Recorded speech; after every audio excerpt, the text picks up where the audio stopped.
Welcome back to Musing from the Mountain Top. I go by Big Yaya, Chope, yours truly, Macarios, and to my co-host, my brother, goes by Zach and Flo, Big Dragon, yours truly, Zachary. And today we have a very special guest. He is a dynamic entrepreneur with a passion for real estate and reselling, whose journey is deeply rooted in the values of family and resilience. As an immigrant, he has navigated the challenges of building a new life in a foreign land, harnessing his determination and creativity to carve out a successful plan. Balancing the demands of entrepreneurship with the joys of fatherhood, he is also dedicated to creating a better future for his family while inspiring others in his community. With an eye for opportunity and a heart for giving back, he embodies the spirit of innovation and perseverance, proving that with hard work and vision, anything is possible. He is a taco traveler, a churro chaser, and panada explorer, and just one of the coolest people you have a privilege of coming across. Today we have Javier with us. How are you doing today, my boy? I'm doing good. I was like, whoa, who is that? This guy. I'm doing good, man. Thanks, sir. Happy to be here. Yeah, I can go ahead and get started with us if you want, bro. How's your day going so far? Oh, great. You know, put the boys through a little workout, had a little coffee. It's been a great time. So something we've been doing recently here, Javier, is we'll do like a quick kind of like icebreaker almost. Got you. And we found a nice little format where we'll both do what we call this like a highlight hope round. So you talk about something that's went well, kind of like share some gratitude, and then what we're hoping for out of this podcast. So if you want, you can go first, or one of us can go first. We can kind of show you the format. Yeah. You should give me the example. Yeah, we'll give you the example. So I'll ask it to Mac. Like Mac, what is a highlight that you've had recently, whether that's personally, professionally, in the gym, whatever it might be, and then what do you hope to get out of this podcast? The highlight has nothing to do with the podcast. It has to do with everything back home. We are now in the process of providing electricity through the government for my grandma instead of relying on solar panels, because they usually go out 7:30, which means she's got to go to bed at 7:30. Water's not flowing, TV's not flowing either. So just getting that process started. So that's been a massive highlight because it's just been a bit stressful with that, dealing with people back home. You know how it is. Oh yeah. What I hope to get out of this podcast is one, to kind of get this live experience under our belt and just have a kind of a fun conversation with you and kind of just show the world our peoples like we've been. Yeah. Okay. So mine would be kind of similar, different experience, but for me it's like we're the process of the houses right now for one of our rentals. We are actually like projecting to finish it in March. It's like a long time coming, but we found some good people to work in it. We found people to do the electric, the plumbing, drywall. So I'm very grateful for that. It's definitely put us in a good position. For the podcast, I'm just excited to be here with you guys. I don't get to hang out with you guys as much. I know. I don't get to see Mac, even though he's in the same area as me. But Zach, I see him once in a while, so I'm really grateful that you guys are here and sharing this time with me. Yes, Appreciate that. Yeah, same. So same for me. I mean, honestly, like always a good time when I come home for the holidays, get to see family, friends. So like, you know, I've been having a lot of fun this past week or so. So that's been great, like a great holiday season. I got to ski with fresh snow in Breckenridge on Christmas Day. Like, I mean, it doesn't get better than that. It's a privilege. So I mean, that's been great. Like the whole holiday season has been really nice, and the hope, I think is really the same. It's been fun, even just like getting our little setup figured out here. It's been really cool to do our first. This is our first in-person pod since we're usually a little geographically dispersed. So yeah, super excited to get into that. Got a podcast here, you know, that we're obviously gonna chat about. We've got some questions for Javier.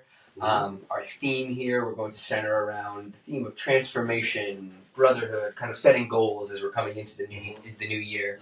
You know, so we've got questions that kind of we'll mix in and tap into and let you all learn a little bit more about Javier's experience, kind of his background, and then themed again in that like space of transformation. Looking forward, like how does Javier set goals? Like someone who's, you know, so I look up to as an entrepreneur, like dude has done it. Like him and his wife do not work corporate jobs. Like that was a big jump, you know. So want to tap into some of your experience there, hear a little bit more from your perspective about how you guys have thought about that, how you've approached that. And I think a great start would be, you know, for us to kind of look at and just talk about like what sparked your passion for entrepreneurship.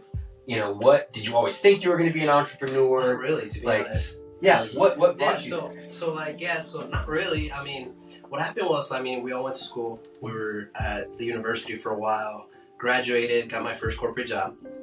I did that for like 6 months, and I realized right there and then, and no, I mean, it's serious, it's crazy though, but right there and then I realized that this is not something I wanted to do for the rest of my life. I came from like a blue collar background with my family, so I used to do a lot more manual jobs, so working at restaurants, doing some construction with my family. I was used to just like moving, and just being at a desk for 8 hours every day, 9 hours was tough. Like it was definitely like a big transition. I wasn't used to that. So originally back when we first started, I told Holly, I was like, hey, I started watching YouTube videos, and this is like, I guess, I mean, YouTube's been around for a long time, but like the entrepreneurship side and like the business side, like that wasn't as big as it is now. You know what I mean? Like, what year was this? This was probably 2017, something like that? Something like that, yeah. This was like pre-Haven.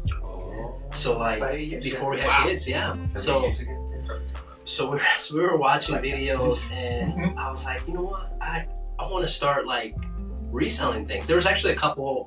Their name was Rally Roots, and they started with doing eBay, and they were showing videos of, like how you do eBay. And this is back before like it was such a big deal.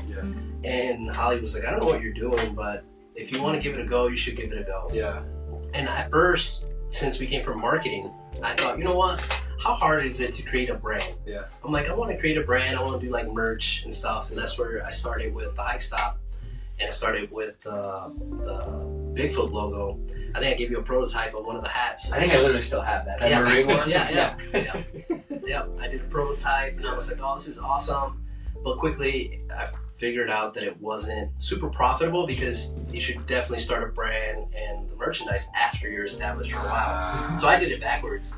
I just got into it because I thought like marketing and advertising, that's what we went to school for. So then I transitioned into eBay, and I started with just random stuff. I would go to garage sales, buy stuff on the low, and try to figure out if I could sell it. I quickly found out that was like really profitable, and I was like, what the heck, this is insane. And again, this was like 7-8 years ago. So Holly and I was like, hey Holly, on our lunch break we should go to garage together. Sometimes I'd be like, on lunch break we should go to garage sales, or see if we can go to like a Goodwill or something to see if we can find anything to sell. I started buying just random stuff all the time, and obviously like it took time to learn, because the first like 100 items, garbage. Garbage. And just like $500 on fire. But yeah, it was garbage, man. So I like, you know, a lot of the reselling stuff is just like trial and error. So you got to try stuff, get stuff that you're into. I always tell people, like, sell things that you're really into, like that you know really well. So if you like clothes, sell clothes. You know, if you like snowboarding, things from outdoors, do that. So one thing that I always liked was shoes. So I started going to different Goodwill stores, garage sales, looking for shoes that I thought that I enjoyed, like, you know, Jordans, Dunks, things that I was into at the time. And quickly I started figuring out that was working, and I was like, wow, this is crazy. And then that was my first job, was at a signage company. So I would do commercial channel letters for businesses. And that's the first job that I had. The second job that I went to after that, because I got tired of that one, was Press Ganey. But when I was at Press Ganey, I had a little bit more time. I had a friend that used to sell stuff too. And he was telling me about his uncle buying like a pallet, and it was full of Rolexes or something. Which I'm like, what are the odds of that, right? Not hot. Not hot. But it got me really excited. Totally. And so me and him used to talk about it all the time, and we like challenge each other. We're like, hey, we should let's start listing like 5 items a day or whatever. Like start creating like momentum. So every week we would talk about like, this sold, this didn't sell. This sold, this didn't sell. We used to do that all the time. And to the point where we were like, okay, we kind of know what doesn't sell. We kind of know what we like and what does sell. Let's focus on that. So that started the trajectory of like creating systems. You know what I mean? Like it sparked that, like, bang. Like, and also at Press Ganey, we were learning a little bit of like Six Sigma, where you like kind of lean out the process, kind of learn like what is wasted time, what's waste, and all that stuff. So I started incorporating a little bit of that into my reselling side. So then I was like, okay, how much do I actually want to sell? Right? So then I reverse engineer that. So I'm like, okay, if I want to list 15 items a day, if I do that 7 days a week, I need this amount every week. So then after that, I was able to like kind of create what I call basically like a sourcing map. And what that is you want to go to all the stores that you have, right? Line them up, and then over the week, find out how many items you can source from that week. Right? So you write down like, okay, the first store I can find 5 items. The second store I can find 20 items. The third store I can find 10 items, 50 items. And so I'm interested in that. Yeah, go ahead. So on that piece of that, like that's a dope system. I love that like application. Yeah. It's very like polymathic in nature. Okay. Which I love that. Like I take concepts from different places and mix them. So I love that. How would you get that? Was it like almost like a running average? Would you be like, on average, I know I can source 5 things here just based on the volume they had and then the quality, or like how did you extrapolate that out? So what happened was I started by visiting these locations frequently, right? And whether it was like a retail store or a thrift store. So like you have to do like trial and error. So trial and error, that's the only way to find out, because there is no data. You're the only data out there. You have to you're building the data. You're building the data. So you go to these stores at different times. That's another thing. You would want to try them at different times and days of the week to see when the quality is better. The quality is better. Over. Exactly. So you went mornings, afternoons, on a Monday, on a Wednesday, on a Thursday, on a Saturday. And see, this is something that I did over time. Like it wasn't over. Did you like? Go ahead. No, go ahead. Did you like map it in a spreadsheet and like build running averages, or did you just like from the hip it? No, I think we did a little bit of both.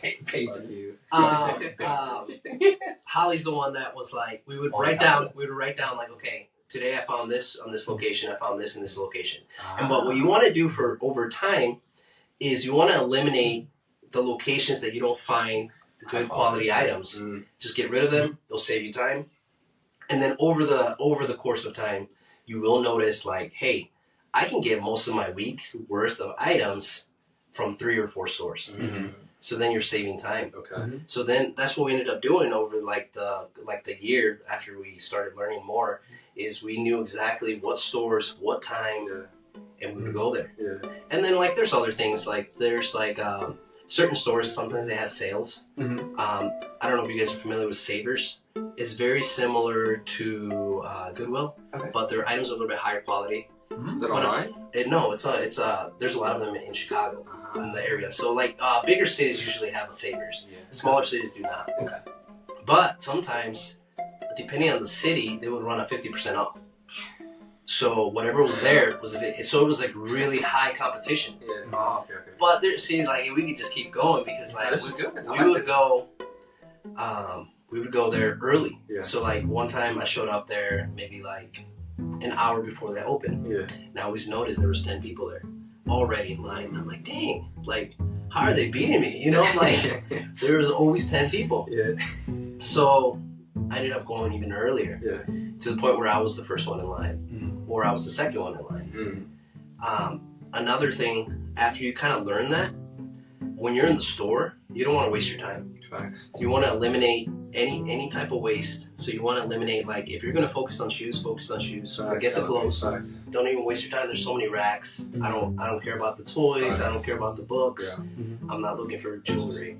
Straight shoes, because I knew shoes really well. Especially at that time, like doing it over and over and over, I knew shoes really well. So I would literally go into a Savers, and this is like, I was the first one in line. They would open, and I would be in and out in 30 minutes.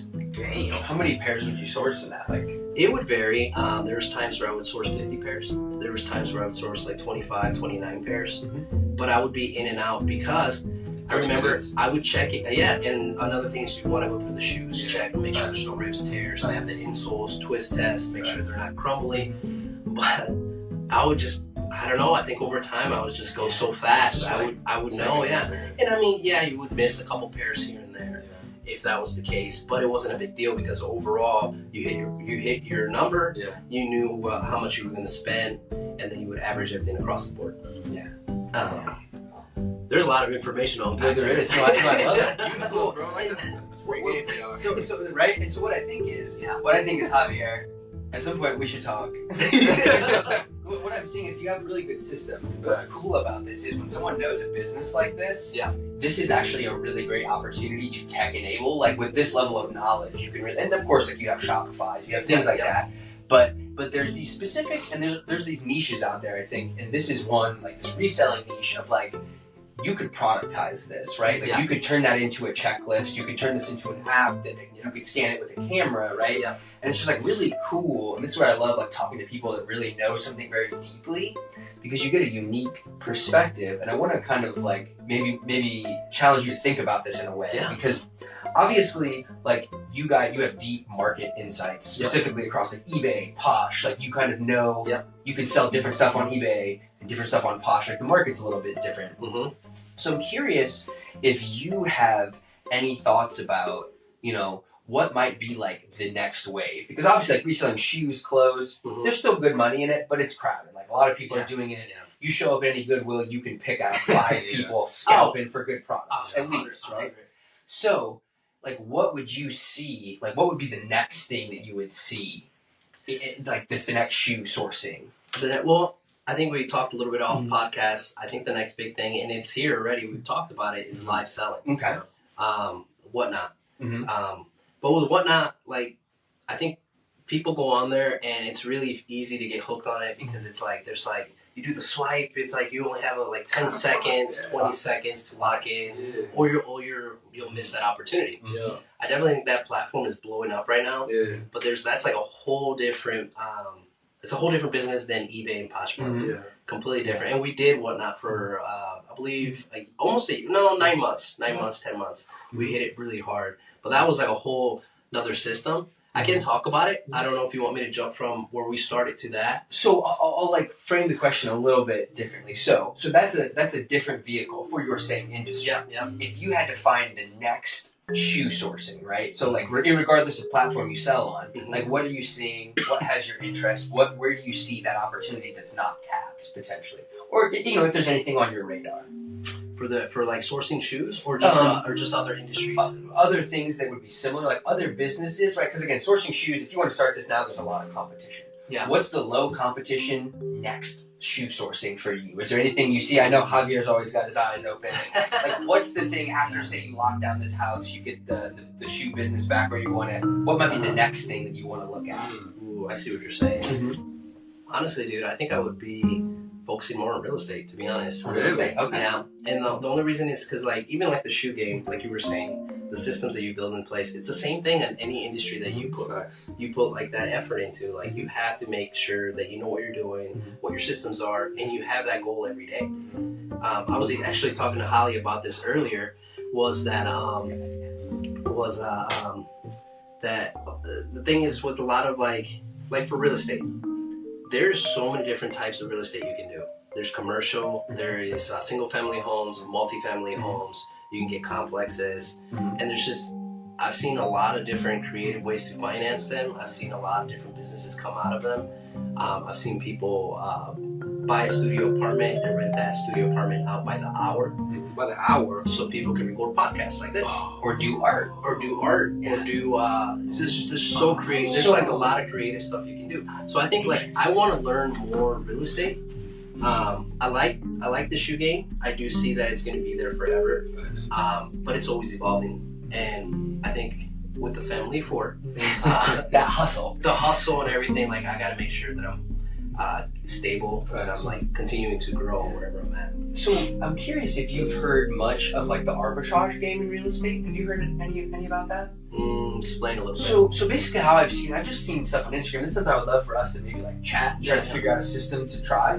But basically the way it gets explained in these like Instagram reels I've seen is, right, but hey, you never know. Sometimes you get some pressure.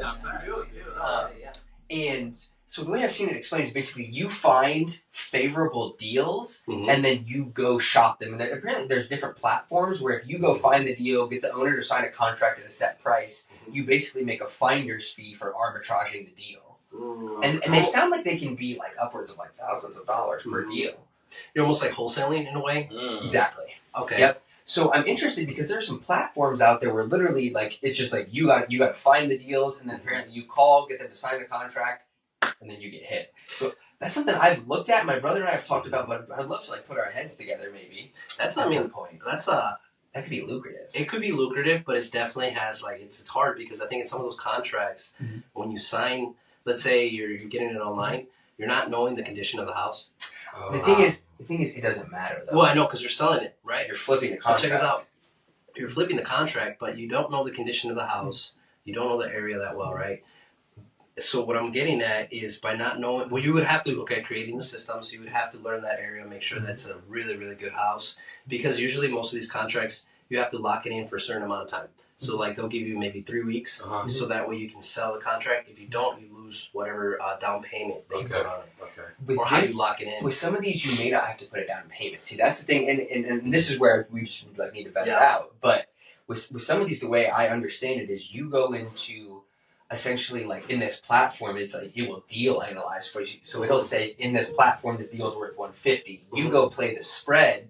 You get the owner to give it to you for 135. You get the difference. They buy the contract for 150, and however well you can negotiate. Which, you know. And so the thing I think was a lot of this, you don't have to put any collateral. You're just assigning the contract. I think is the legalese of it.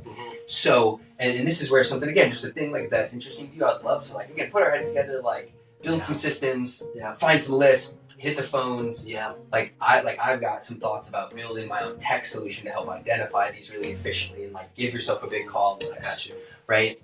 And so that stuff is interesting. Like if it's interesting, I'd love to like, and that's kind of like learning different aspects of the real estate game. Like you're in the core of the real estate game, right now, tearing out the walls, which is like that's important.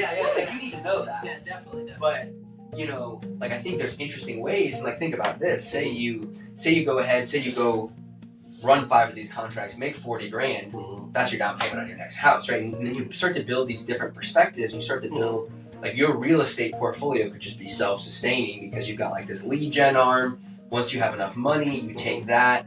Then you build your physical spaces, but like playing in different dimensions in an industry, I think is really intelligent. Yeah, definitely agree with that. I do got one question for you to kind of ride on that.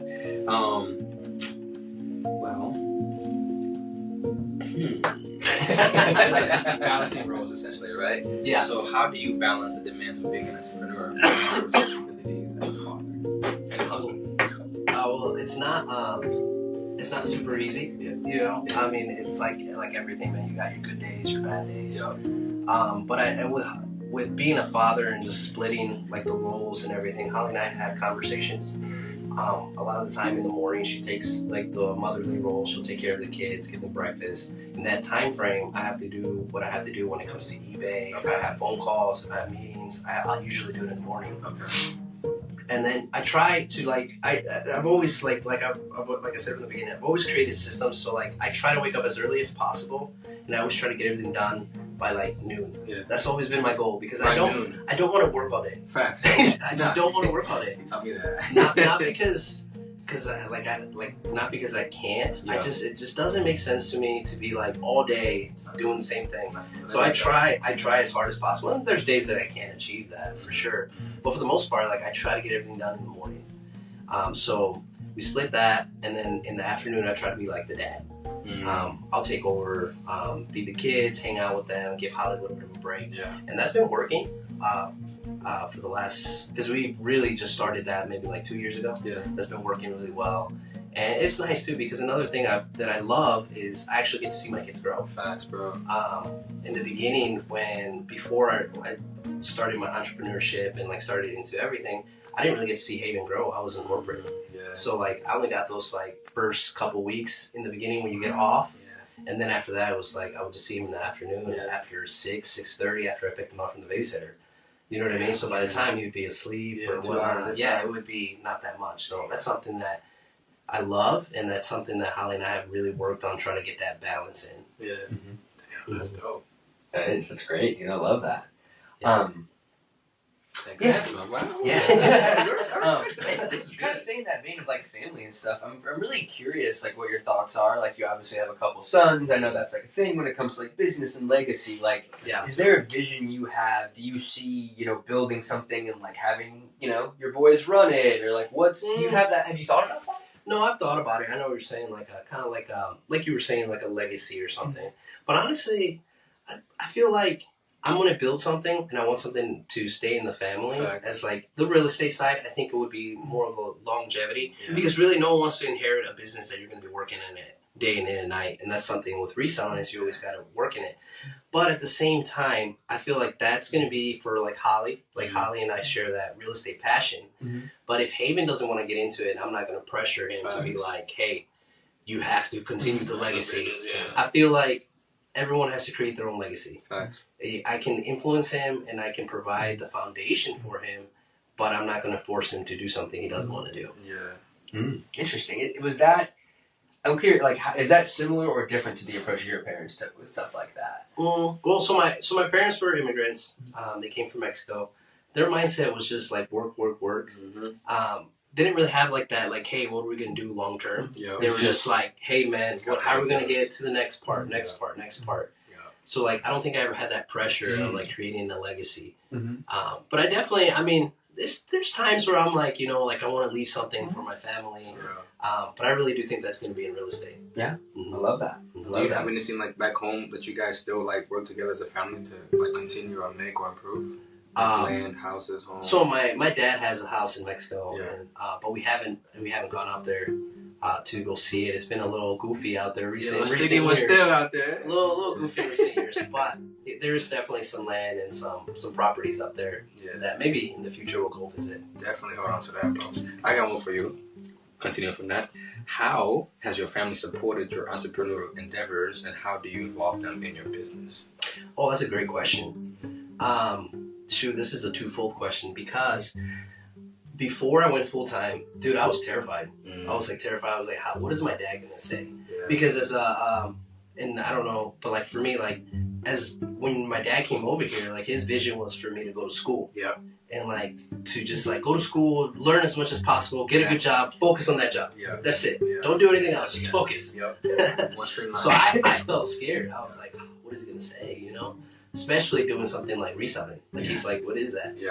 But they were very supportive. I was very surprised. Super supportive. My mom was like, hey, if you think this is gonna work, as long as you can keep the lights on, it makes sense, do it. And then after showing my dad, like, hey, these are the numbers, this is how we do things, like he was like, yo, what is going on? You have to sweat for any of that? What the fuck? It was just like, this is crazy. So it was just like, I think he was even learning a little bit more. And like over the years, he's learned too, because everything was like hands-on with him. So like he's starting to learn to kind of let go. Like, hey, you know what? Maybe I should hire someone else. It's like I shouldn't do that because I can focus on something else. So they were super supportive, and I'm really appreciative. Holly was super supportive from the beginning. She was also kind of like, I don't know if this is gonna work, but she trusted me, and I really appreciate her for that. For the business itself, for the shoe selling side, sometimes Haven helps me box shoes up. Cute, bro. Or he'll help me. Kids, man. He'll help me, drop it off at the post office, or he'll go sourcing with us, and he'll be like, what do you think about this, or whatnot. And it's just like watching him watch me work and him asking me questions. One thing that I was like, that I thought was like, this is dope. He when he was younger, I think he was like 3 or 4. I asked him, what does he want to be when he grows up? And he said he wanted to be an entrepreneur. I was like, oh. He pronounced it let's too. Go. Yeah, I was like, let's go. Yeah. That hit. But it made me laugh too, because when I was 3 or 4, I told him, my answer when someone asked me that was, I want to be a dinosaur. So I mean, like, see, you already see the differences, right? You see the differences, and so I think it's really important to incorporate them in the business because they do pick up things and they are watching you. So yeah, that's dope. I love that. And similar in this vein, I'm curious, like, how community has played into your like entrepreneurial journey, and like, have you made connections, or have like family chipped in? Like, what impact has community had on your journey? That's a good question too, man. Yeah, no, definitely. I mean, family, I think both sides. I've made good connections. I know a lot of other people that sell shoes that do it full time, like at scales that are way bigger than I am. And I think that's important because I think when you're doing something over and over, you kind of get in a box and you think that's the limit. Then you meet someone, you're like, yo, they're doing the same thing I'm doing, but they're doing it like 10 times better. And it's like you're kind of improving. So I think it's always important to have a community when it comes to whatever aspect in the business that you're doing. So if you're doing like reselling, have a community that you can ask questions, things that when things go wrong, you ask them like, how did you get through this? And you kind of learn from them. On the real estate side, my parents and Holly's side of the family, they've helped me with like looking at houses. If there was like little projects that I didn't have questions, Holly's dad has come in and helped me. But I do think it's super important to have a community on anything that you do long term or in general. Yeah. Well, you wanna expand? Because I got one for you real quick. This is like you talk about evolving, right? How you're gonna continue to like, maybe possibly leave a legacy, watching your kids grow, being at home, right? So, what are your long-term goals for your business, and how do you envision your role as a father evolving alongside it? Ooh, damn, man, you guys got some deep questions. Shoot, well, I think long-term goals for me is to transition to real estate full-time, because we do the shoe side alongside with real estate right now, but I've seen like I need to focus more, like be more laser focused rather than spread out. So the long-term goal is to get probably 10 units, single family homes, and then move into bigger projects, like maybe like a multi-apartment or something. Something a little bit bigger where I can start creating systems, hiring people to manage it. I think that's going to be my long-term goal, is figure out like a real estate play and then kind of remove myself and just have it function every day without me. Yeah. So that's the long-term goal. As a father, I'm just going to continue just asking Haven if he wants to go with me or my other kids if they want to get into it. I want them to grow up seeing me do the work and like asking questions and then maybe getting curious, and eventually that's how you kind of like, if they want to be part of it, they can. Yeah. So I think as a father, I'm just going to continue growing with them alongside, and I'm really excited about that. And hopefully I can just be a good dad. I think it's going to be fun watching those videos, and the one you showed me earlier of them like taking out the boxes to your truck. Oh yeah. Yeah, that's going to be fun to reflect on as they get older. Like that's what we used to do with Daddy back in the day. 100%. Yeah, it's kind of crazy. Yeah, that's dope, bro. I'm curious if you've ever thought about this. This might be something to like dive into deeper, but you know, if you thought about like packaging your shoe sourcing system up for like sale, right? Because like you have like an established presence, like you could sell off and essentially like shore that up, sell it off in like the same way you do anything private equity wise. You'd sell it off on some level of a multiple of your revenue to some degree. Yeah, you could sell the systems, the like user accounts, the reputations, kind of those things. So like that could be a great. That's just a thought to throw out there. I have heard of people doing that, especially on the shoe side of things. It's interesting though, because it is one thing that I've learned about it is like your business on like the shoe side, reselling side. The person who ran the business from the beginning, created the presence, did all the work and everything, usually they're the ones that have the drive. Like they're the ones that like kind of push that brand. And sometimes what I've seen with other people selling their brand is as soon as that main person leaves and it's different people, basically like the brand is not the same. And sometimes the customers, they're just like, I'm done. Yeah. They move on to someone else. But I have seen that before. It could be a good idea. It's just different. Yeah. I love your customer-centric focus. You're a better guy than I am. The great part about Dennis is once the check clears, it's not your problem. and then to transition a little bit, right? That's the thing. Is like, you're a good guy. The thing is, they pay you. Once that's done, it's not your job anymore. Well, you sold the opportunity. Yeah, I got you. Yeah, right. And then people definitely do that though. Yeah, they definitely sell accounts and things like that. So in his questionnaire, Javier told us that his personal mantra was "slow feet don't eat," which I appreciate. Yeah. And I'm curious how maybe you have applied that, you know, in something the last year. How have you like put that into action, where that mindset pushed you to adapt, grow, and push through a challenge, and kind of what the outcome was. Yep.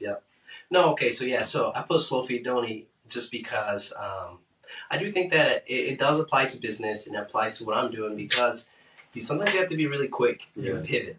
So this would jump into Whatnot as well because we did Whatnot for 9 months, right? We went from eBay and Posh, and I was like, you know what, I'm going to focus on Whatnot. I'm going to try to grow it as big as I can.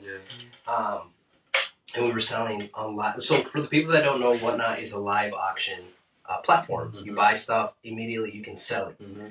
It takes time to build. And Holly and I told Holly, I was like, I really want to like try this. I see some of my friends do it. They're doing a good job. I think I could do it as well. And it was working really well for a while. But then it got to a point where it was like, it felt like I was taking too much risk with inventory. And the margins were there, but they weren't as big. Like it started with like maybe like 15, 18% margins. Then it started reducing to like 10, 12% margins. They started incorporating like, in order for you to be more like, when you open the app, like the first 10, 12 rectangles that show who's live, they started doing like a ad. So it's like, hey, you got to pay to promote, or you have to like, you know what I mean? So it started getting a little goofy. So I could see my numbers, like the percentages going down.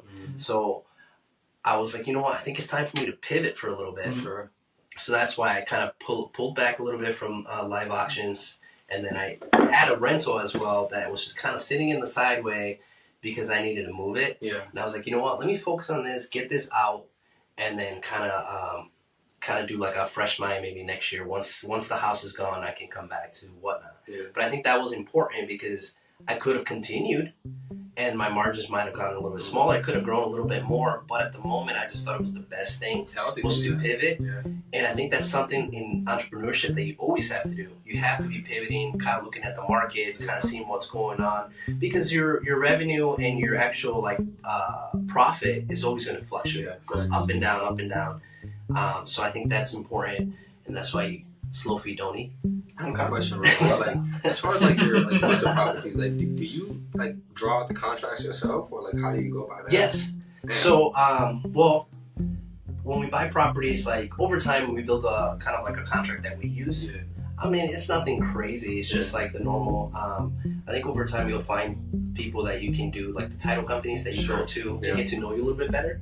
So if I find one, I have the person I can call and say, hey man, I want this locked up. Like, when can we get in your office? And when you're doing deals too, like it just depends how you get the deal. If you do cash deals, you do it quick. You can close on a deal in like less than 7 days. Damn. You know what I mean? Like, you don't need a bank. You don't need anyone. Cash deals are always the best. 100%. Well, now they're like far in between because like you gotta have cash.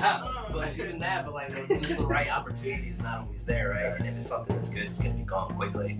So we've established a little bit of relationships with the title company, and we have our own contract, and we communicate with the people that we want to buy the house. So we have drawn our own stuff. That's dope as hell, brother. I'm free game for me because we're trying to not do the same thing, but like just it's nice to know like how you go about that, bro. You know, get into the real estate game in a way.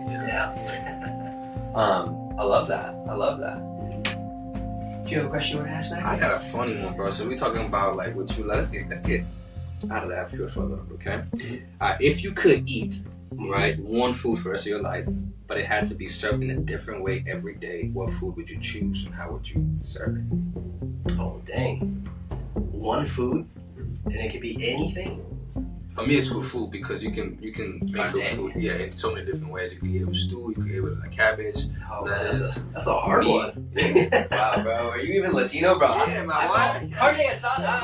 That's what I was thinking that. I was like, probably some type of steak or something. You could dice it, make it into tacos, make it into a sandwich.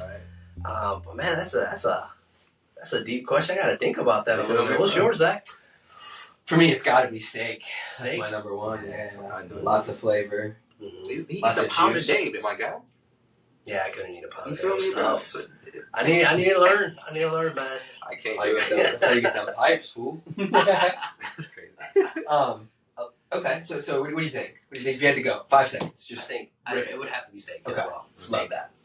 But yeah, let's slide into a little like rapid fire. Yeah. What's the most bizarre conspiracy theory you've heard that you think or want to be true?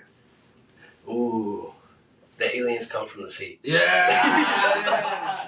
Fire. I don't know, Mac. What about you, Mac? I know you got some crazy ones. what's your favorite like conspiracy theory? Ah man, the Anunnaki, broski. The Anunnaki, whatever they call them. Yeah. You know what I'm saying? Because they say they look like me. You feel me? My people be in bondage for a minute. If we used to run shit, that's the one thing that I'd want to be true. But the ones from the sea, bro, like there's a lot of Bible verses and the Quran things that kind of speak to that. Yeah. And, great. Water's scary, bro. They know more about the space, but water barely know. Talk to me nice. Okay, babe, I got you. If you could swap lives with any fictional character for a week, what would it be? And what's the first thing you would do in their world? Oh, snap. If I could swap lives with a fictional character, what would I do? Could be any character? Any character, my guy. Would have to be Goku, dude. Why not? You can teleport anywhere. All he does is work out fast, and get food. Living the life. That's what I'm saying. You don't get old quick. He doesn't get old, exactly. Come on. Dude, he's throwing hands at like 60. That's fire. That's what I would have to be. I was gonna say that or Superman, bro. Just because. Superman's dope too, though. Goku's fire. Yeah, Goku, as he gets older, has just gotten stronger. Yeah, And there's no little green rock that gets you big too. So and you think Goku does steroids? Like, how's that possible? He's getting stronger. No, that's TRT, bro. That's TRT. Well, LeBron's all but not really Like Loki, I'm seeing Goku. How the fuck are you that big when you're that old? Well, he keeps saying he's on that. I don't think he is. He's not on it? No, he's on TRT. 100%. Sometime. There's no way. You look the same from 5 years ago. And you He also spends like $2 million a year on his body. But the thing is too, like, okay, how old is he? He's like 40. He's like not 40. He's in his 50s. LeBron's not 50. Oh, no, we're talking about LeBron or we're talking about The Rock? Oh, The Rock is definitely. That's what I'm saying. That's what I was gonna say. I was like, bro, no, there's no way you can get strong. Okay, and naturally, as an adult, the older you get, you start like your muscles start deteriorating, and like you start kind of going like it's just you get weaker. It's just natural. Yeah, just like that. But so I'm like, there's no way he's stronger now than when he was in his 20s. Crazy. Like, he's like more ripped now than when he was like in WWE. Yeah. With crazy. Tone, cut, crazy. He never had a six-pack when he was wrestling. Nah, man. Nah, definitely. Who by your side? What would you be? I think I'd be Goku too. Goku is definitely. He'd be Vegeta. Yeah, Vegeta. Second best. It's okay. Little Yamcha. Fuck you, bro. No, I love it. So I'm curious how we keep this like sliding here. Yeah. So I lost it. Explain your 3 songs that you picked as Oh my gosh! Give us pop the hood for us. Look, Let us man. know. So I was in the car with all 4 kids. Okay. And I had errands that I ran in the morning, and it was just a long day. Wow, 4 kids. And with 4 kids, running a business, doing these house stuff, I feel like you kind of got to be locked in the beginning. That's when my first song was "Turn the TV Off," because you got to have let's go. You got to have that tunnel vision, and then you pop back in the car and you realize you're with the kids, and then it turns into Where the Fox Is At. Yeah, because you're like, yo, like it's like you have to have 2 hats. You got to wear the business hat, and then you got to wear the dad hat, and then at the end of the day, you kind of got to chill out, and that's why that last song. What was that again? It was Sunshine, wasn't it? Yep. It's kind of more. Oh, fire! Yeah, you gotta chill out at the end of the day. Yeah. So that's why it's like kind of like a wave. You know what I mean? And that's why I picked those 3. That's why I appreciate you. You took thought into that question, bro. Some people want to say not like us or some fucking Lil Wayne song or some bullshit like that, but you put intent to that song. It's Carter 3 is the best album ever. Type shit. Oh, I love that. Yeah. Well, if you had to choose a theme song, since you think about songs, right, that played every time you entered into a room, what would it be, and why does it suit you? Dang, that one's super hard because like that one is like, there's so many good songs out there. Yeah. I just don't know, man. I feel like Holly always says that I'm like I was saying, I'm that wave. I go up and down, but I think it has to be like that. So it would have to be something that's like super like energetic. Yeah. And like just like upbeat, like a Bad Bunny like type song, you know, just kind of like vibing. Twerking his way. Not twerking, but you know, like something upbeat, you know, like let's go, and then kind of be mellow at the same time. Yeah. I was thinking, reggaeton. like when I saw that, like for me, fired. Ooh, reggaeton music back in the day. For me, it would be Halle Berry. Halle old Berry. That's I think that's for me right now, reincarnated off Kendrick. Ah, That's this God. Come on, bro. Throw it back, though, bro. See, I know you got a throw song. it back. Because I feel you on that today. Oh, honestly, Duffel Bag Boy. Oh, fuck! Oh. Yes, time out. You're right. Just pull it in. Oh my god. That's funny. I forgot about I that. Make It Rain was also fire too. Oh, I mean that's what I said, bro. The Carter 3 and like Wheezy from everything to like the Carter 3 is bonkers. Some of the best rap ever. It's not chicken noodle soup. With the soda on the side. Oh my god, yeah. He said, what is that? I don't know if I know that. That was old school too. I don't know if I know that. That's What crazy. was the girl sing? Was it Little Mama? Little Mama. Little Yeah, Little Mama. Mama, she was on That there. might have disappeared after That might have been about before my time in the rap shit. That shit was on the radio. Oh, dude, that was the same era. Niggas doing this shit. Shaking it. That's it. That's all right. That's all right. Like, It's Amazing. That was a good one too. Kanye. Ooh, that was yeah. That's amazing. One of my favorites is Lil Wayne's mixtape.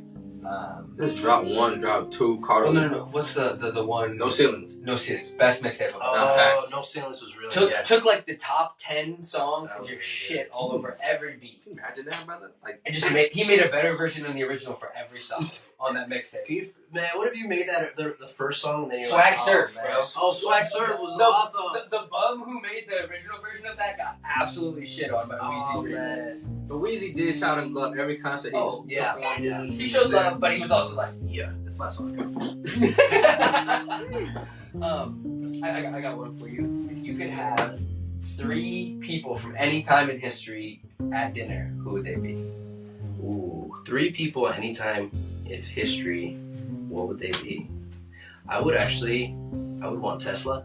Okay. Ooh, The fire. original one. Well, Was it only Nikola? Nikola, because there's only like he did a lot of inventions and things that kind of just like disappeared. They're patent, Like, bro. no They one got even. swept Yeah, under they the got rug. swept under the rug. I feel like he knew a lot, Didn't know that. and like so I would want to talk to him.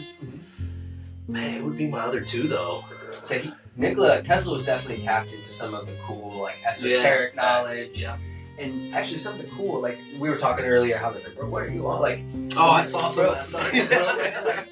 bro, what do you want? But like I actually stumbled across this thought process called standing on the shoulders of giants, which Okay. is looking at figures from history, people like Tesla, Mhm. people like that who were like clearly on. They had something figured out that the rest Yeah, of the they did, motherfuckers right. did not have figured out. Yep. And that's where I've been pulled back towards some of that esoteric stuff.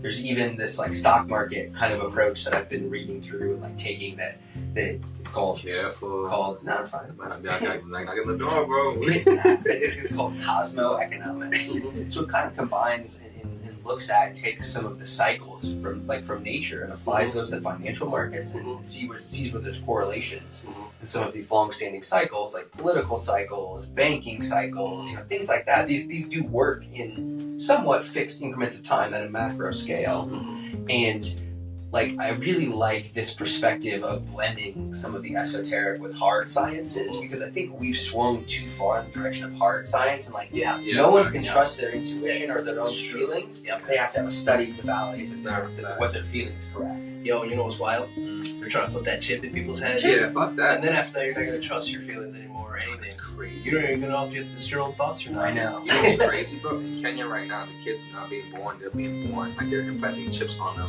Oh wow. Tracking chips? Yeah, that's essentially what it is, right? Yeah. But they're not calling it that. It's more for like identification and like, come on. Interesting. As my newborn baby with the little chip, you bugging. Come on, we're not doing Yeah, that. that's a little Yeah, tough. it's tough. I'm not sure, man. So your other 2 people. So honestly, I think I would have to have Rogan in there too, man. Because like, think about it, Rogan, Nikola, Yeah. and then I gotta get my 3rd person. Who would it be? Oh shoot. That's a conversation right there. That's Because what I'm Rogan saying. knows That how to talk. would be a Just good let conversation. Let it cook.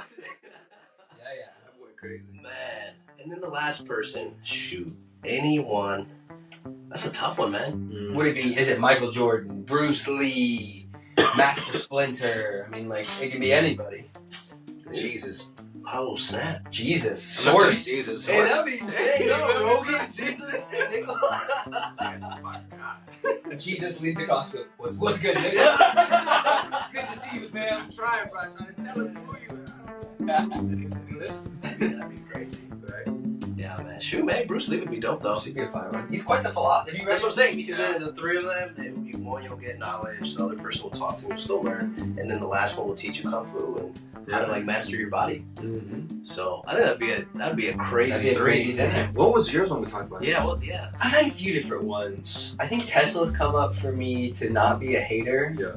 Or to not like jock your three. I won't say Tesla. Tesla's definitely an interesting one for me. 100%. I think at some point I've definitely said Bruce Lee. I think it would be cool. Some of the old philosophers like Aristotle, those guys. Aristotle, you were old school, yeah. Marcus Aurelius, Okay. like some of that Stoic philosophy, some of those people I think would be interesting. I haven't read enough of him, so I feel like a little bit of a poser, probably like maybe Voltaire. Okay. I've been recommended a few times to read Voltaire based on the way I think, so I'm gonna dabble in some of that in the new year. And the last one, I'll say one more. My third one,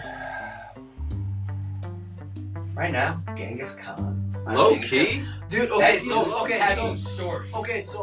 was literally gonna say Genghis Khan, but then I was like, you know what? Dark. He's kind of dark, man. He took out like a third of the population of the whole world. He's the father of most Asians? He's the father of like 15% of the Asian population. Or he's like an ancestor. So I literally was thinking that, and then I also thought like maybe like Caesar, like someone that had like a giant like palace, like or empire. I mean, I feel like Genghis Khan. because like man, you have to have a lot of.